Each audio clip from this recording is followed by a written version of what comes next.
11 days energy ചലഞ്ചിൻ്റെ day 9ലേക്ക് എല്ലാവർക്കും സ്വാഗതം. അപ്പോൾ ഇന്ന് നമ്മൾ ചെയ്യാൻ പോകുന്ന പ്രാക്ടീസ് എന്ന് പറയുന്നത് ഒരു ഡീക്ലട്ടറിങ് ഓഫ് എ മൈൻഡാണ്. നമ്മുടെ മനസ്സിലെ ഒരു മാലിന്യം അല്ലെങ്കിൽ നമ്മൾ ഡീക്ലട്ടർ ചെയ്യുക, നമ്മൾ കുറച്ച് അനാവശ്യമായിട്ടുള്ള ചിന്തകളും കാര്യങ്ങളും എല്ലാം നമ്മൾ ഡീക്ലട്ടർ ചെയ്ത് മാറ്റിയെടുക്കുന്ന പ്രോസസ്സാണ് ഇന്ന്. അപ്പോൾ അതിന് വേണ്ടിയിട്ട് നമ്മളൊരു പേപ്പർ എടുക്കുക, ഒരു A4 ഷീറ്റ് മാതിരി എടുക്കുക, അല്ലെങ്കിൽ നിങ്ങൾ ബുക്ക് ഗ്രാറ്റിറ്റ്യൂഡ് എഴുതാനൊക്കെ ഉപയോഗിച്ചൊരു പേജസ് ഉണ്ട് പറഞ്ഞാൽ അതിൽ നിന്ന് ഒരു പേജിൽ നിങ്ങൾക്ക് ഇതുവരെ നിങ്ങൾക്ക് ഓർമ്മ വെച്ച നാൾ മുതൽ നിങ്ങൾ ഹേർട്ട് ചെയ്തിട്ടുള്ളതും നിങ്ങളെ ഹേർട്ട് ചെയ്തിട്ടുള്ള ആരെങ്കിലും ഉണ്ടെന്നുണ്ടെങ്കിൽ ആ കാര്യങ്ങളും അവരുടെ പേര് മാത്രം എഴുതിക്കൊണ്ട് നിങ്ങൾ ആലോചിച്ചെടുത്ത സിറ്റുവേഷനും ആലോചിച്ചെടുത്ത് എഴുതിയിട്ട് വന്നുകൊണ്ടേയിരിക്കുക.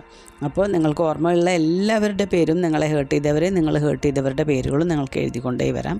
അങ്ങനെ എഴുതി ചിലപ്പോൾ നിങ്ങൾക്കൊരു 20, 25, 30, 50 ചില പേർക്ക് അതിൽ കൂടുതലൊക്കെ കിട്ടുമായിരിക്കും. അങ്ങനെ എഴുതിയ ആ ലിസ്റ്റിൽ നോക്കിയിട്ട് I forgive you and you also forgive me and I release and I let go എന്ന് പറഞ്ഞുകൊണ്ട് തന്നെ ഒരു കുറച്ചധികം നേരം ഇത് റിസൈറ്റ് ചെയ്തുകൊണ്ട് ആ പേപ്പർ നിങ്ങൾ കീറി ചെറിയ പീസസ് ആക്കിയിട്ട് ഒരു ബൗളിലിട്ടിട്ട് നിങ്ങൾക്കത് ബേൺ ചെയ്ത് അതിൻ്റെ ആഷസ് കളയാവുന്നതാണ്. അപ്പോൾ അത് കത്തി തീരുന്നിടം വരെ നിങ്ങൾ I release and I let go all the negative thoughts and emotions എന്ന് പറഞ്ഞുകൊണ്ട് നിങ്ങൾ ഈ ഒരു forgiveness പ്രാക്ടീസ് ചെയ്യുക.